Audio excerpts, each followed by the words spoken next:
Assalamualaikum warahmatullahi wabarakatuh. Salam sejahtera buat kita semua. Semoga selalu dalam lindungan Tuhan dalam kondisi dan situasi apapun, serta dimanapun. Baik, kami dari kelompok 14 yang terdiri dari saya sendiri, Ridwan Pauji, kemudian ada Sakinatul Zahra, kemudian ada Sari Arianti, dan terakhir ada Zakaria.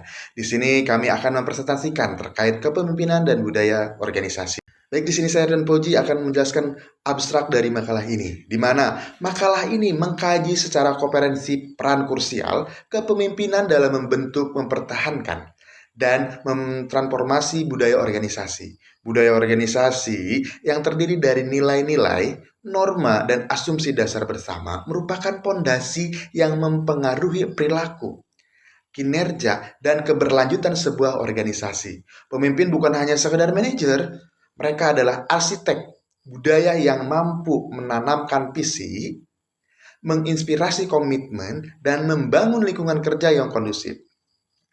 Makalah ini membahas teori-teori kepemimpinan yang relevan, seperti kepemimpinan transformasional dan karismatik untuk menjelaskan bagaimana pemimpin memengaruhi keyakinan dan praktik kolektif dalam sebuah organisasi, di mana tujuan makalah ini adalah untuk memberikan pemahaman yang lebih mendalam tentang dinamika interaksi antara kepemimpinan dan budaya organisasi, serta implikasinya terhadap keberhasilan strategis dan adaptasi organisasi di tengah perubahan lingkungan bisnis.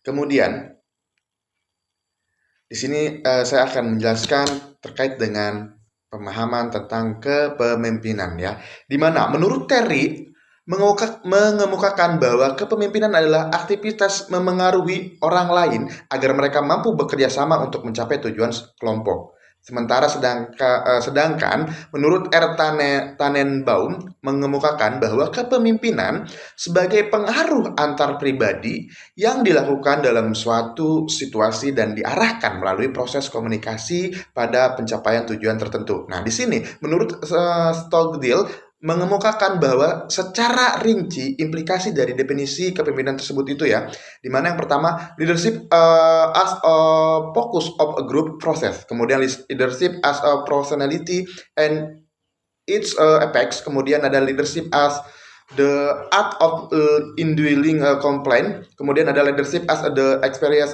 of influencer, kemudian ada leadership as and behavior, kemudian ada leadership as a form of appreciation and inspiration, kemudian ada leadership as a power relation, kemudian ada leadership as an instrument of goal attainment, kemudian ada leadership as an effect of interaction, kemudian ada leadership as a differentiating role, kemudian terakhir ada leadership as intention of structure. Selanjutnya akan dijelaskan oleh rekan saya. Terima kasih. Baik, selanjutnya presentasi akan dilanjutkan oleh saya. B. Pengertian budaya organisasi. Menurut Robbins, budaya organisasi adalah suatu persepsi bersama yang dianut oleh anggota suatu organisasi.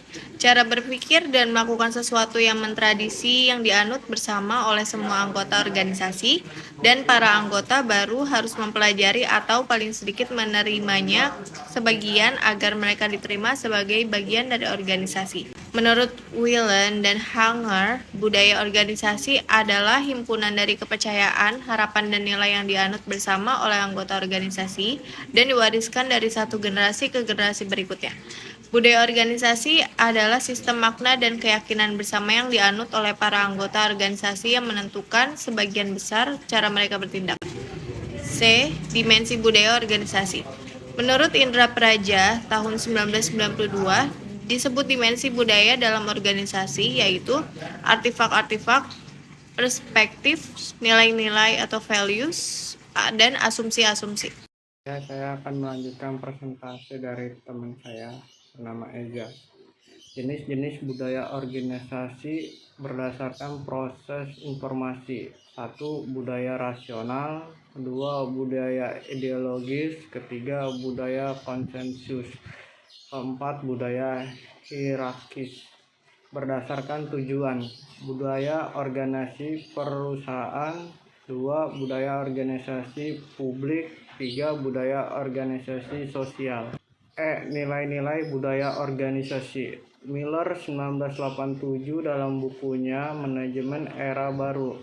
Beberapa pandangan mengenai budaya perusahaan menyatakan bahwa dalam perusahaan terdapat dua nilai, yaitu nilai utama atau primer, A. Asas tujuan, B. Asas konsensus, C. Asas keunggulan, D. Asas kesatuan, E. Asas prestasi, F.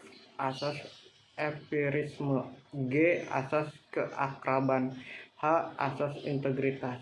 Nilai sekunder. A.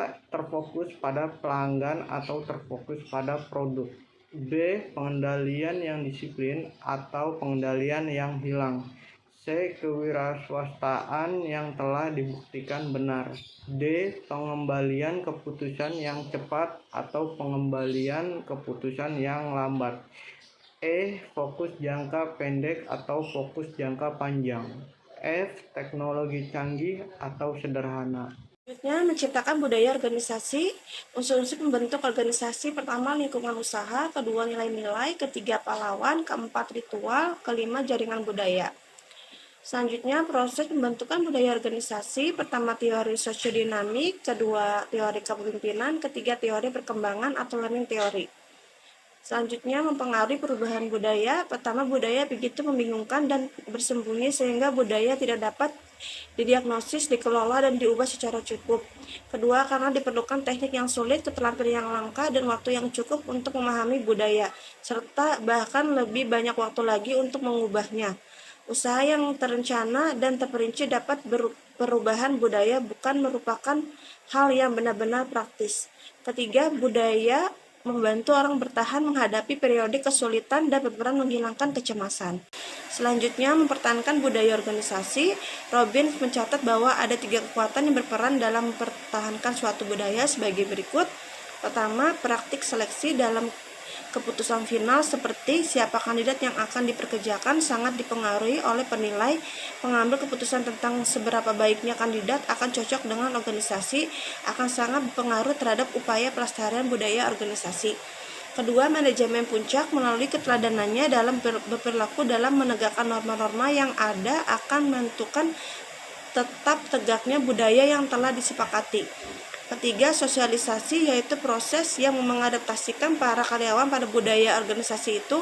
Kegiatan sosialisasi dilaksanakan sejak tahap pra-kedatangan suatu kurun waktu yang pembelajaran dilakukan sebelum seseorang karyawan baru bergabung secara resmi dengan organisasi. Demikian presentasi kelompok kami dari kelompok 14. Saya meminta maaf atas kekurangan. Wassalamualaikum warahmatullahi wabarakatuh.